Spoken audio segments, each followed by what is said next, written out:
Subhanallah walhamdulillah wa la ilaha illallah wallahu akbar wa la hawla wa la quwwata illa billahil aliyyil azim. Sekali lagi sama-sama. Subhanallah walhamdulillah wa la ilaha illallah wallahu akbar wa la hawla wa la quwwata illa billahil aliyyil azim. Bismillahirrahmanirrahim. Assalamualaikum warahmatullahi wabarakatuh. Waalaikumsalam warahmatullahi wabarakatuh. Alhamdulillahi wa kafa. Wassalatu wassalamu ala sayyidina Muhammadinil Mustafa wa ala alihi wa ashabihi ahli sidqi wal wafa. Amma ba'd.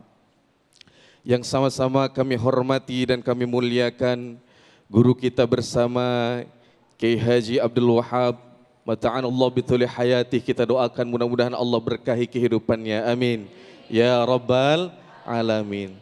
Yang kami hormati host kita Ustadz Sofyan, hadirin Bapak dan Ibu Jamaah Masjid Al-Muslimun Bantar Jati Bogor, seluruh pemirsa Damai Indonesia Ku TV One dimanapun Anda berada yang Allah muliakan. Puji syukur kepada Allah Subhanahu wa Ta'ala, kita panjatkan salawat serta salam kepada Rasulullah Sallallahu Alaihi Wasallam. Kita sampaikan, minum es tebu bareng anak kembar. Bapak Ibu apa kabar? Alhamdulillah sehat semua. Alhamdulillah, mudah-mudahan kita semua selalu diberikan nikmat sehat walafiat oleh Allah Subhanahu wa Ta'ala, amin ya rabbal alamin. Hadirin Bapak dan Ibu, para pemirsa Damai Indonesia Ku TV One dimanapun Anda berada yang Allah muliakan. Alhamdulillah, tadi kita sudah sama-sama dengarkan beberapa paparan yang disampaikan oleh guru kita terkait tema kita pada siang hari ini. Dan saya teringat dengan salah seorang tokoh besar yang bernama Syekh Mahmud Shaltut. Kenal Bapak Ibu? Enggak. Syekh Mahmud Shaltut ini adalah salah seorang tokoh Mesir yang terkenal karena upayanya dalam melakukan reformasi Islam. Beliau mengemukakan bahwasanya bentuk perbudakan format yang baru itu kita kenal dengan istilah penjajahan. Apa maksudnya? Dalam tulisannya beliau menjelaskan dalam karyanya yang bernama Al-Islam Aqidah wa Syariah. Beliau menuliskan dan memaparkan bahwasanya mungkin perbudakan era zaman dahulu yang ketika itu orang diambil menjadi budak, itu mungkin bisa dikatakan telah punah. Secara terang-terangan mungkin dikatakan telah punah.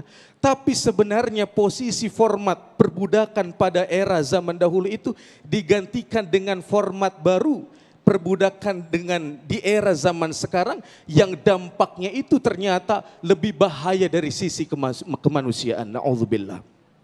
Hadirin yang dimuliakan oleh Allah Subhanahu wa Ta'ala, sehingga muncullah istilah sesuai dengan tema kita itu perbudakan di era modern. Apa dampaknya?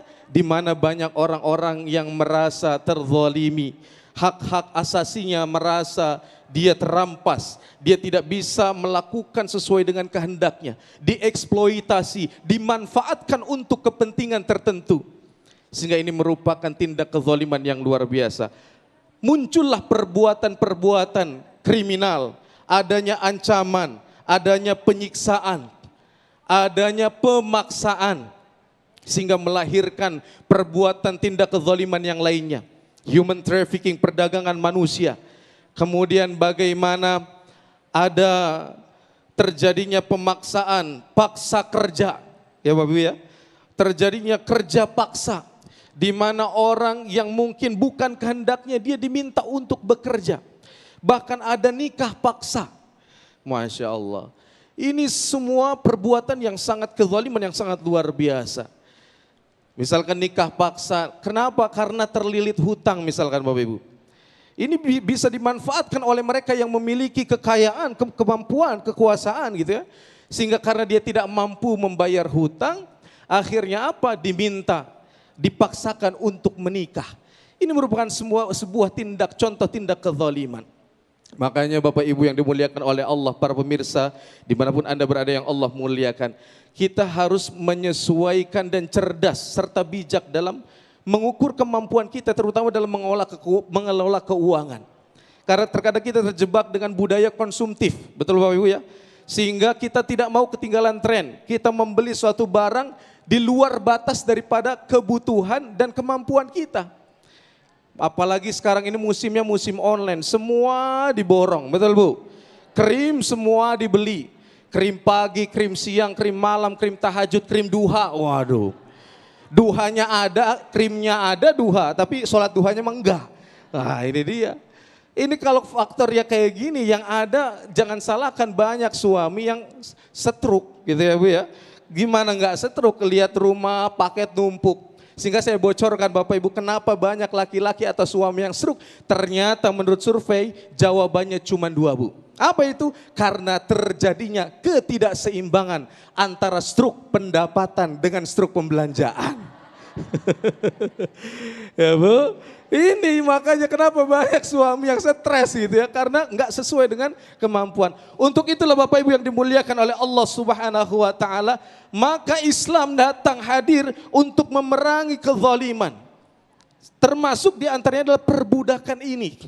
Sehingga Allah dengan tegas menyampaikan untuk khusus pesan kepada orang-orang penguasa, orang-orang yang memiliki kekuasaan, kemampuan untuk melakukan tindak perbudakan. Apa kata Allah? Allah ingatkan dalam Quran surat Ibrahim ayat 42, A'udzubillahi minasyaitonirrajim. Wala tahsabannallaha ghafilan amma ya'maludz zalimun. Jangan kira engkau atau jangan kira Allah lalai terhadap mereka yang melakukan tindak kezaliman. Innama yu'akhiruhum liyaumin tashkhasu fihi al-absar. Sesungguhnya mereka akan ditangguhkan pada hari kiamat nanti, mata mereka akan terbelalak. Bahkan dalam hadis qudsi Allah pun dengan tegas mengingatkan, ya ibadi, wahai hambaku, inni haramtu ala nafsi, inni haramtu zulma ala nafsi. Sesungguhnya aku haramkan untuk diriku kezaliman.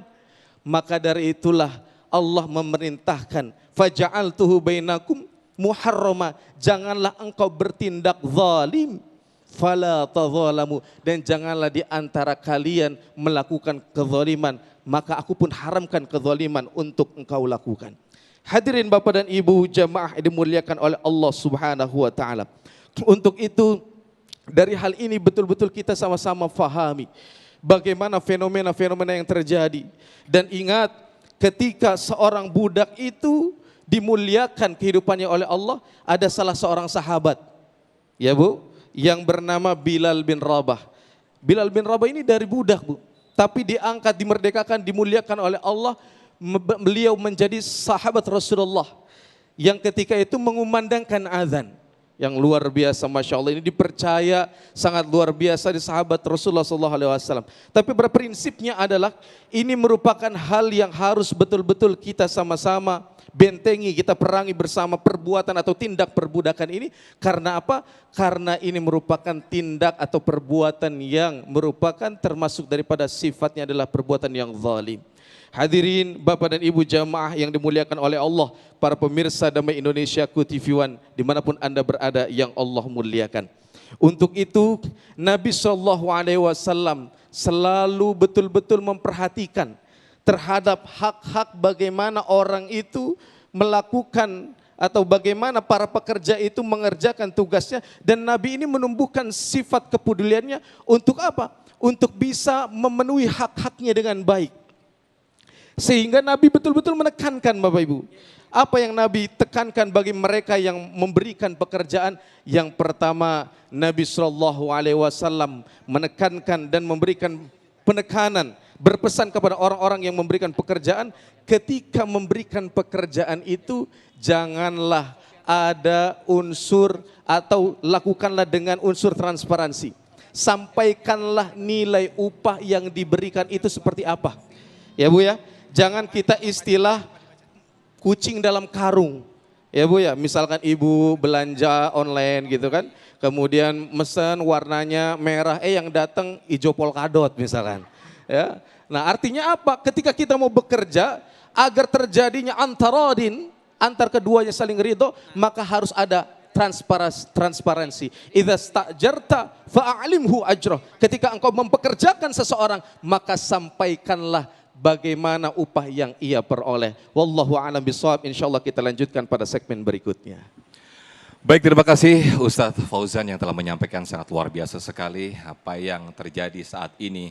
Betapa ketika kezaliman, ini adalah merupakan kezaliman ketika hak-hak kita dirampas. Namun sebaliknya, Rasulullah SAW justru menekankan ketika kita memperkerjakan seseorang, pastikan bahwa hak-haknya terpenuhi. Bahkan dalam hadis disampaikan, bayarlah upah seorang karyawan sebelum keringatnya kering. Nah, inilah yang disampaikan pesan oleh Nabi Muhammad SAW. Nah pemirsa, tema yang menarik ini kita akan bahas dalam sesi tanya jawab di segmen berikut, segmen 3, 4 dan juga 5. Namun seperti biasa, Ustadz atau Kiai Haji Abdul Wahab sudah bersiap-siap untuk berbagi berkah bersama jamaah, bersama Luwak White Coffee.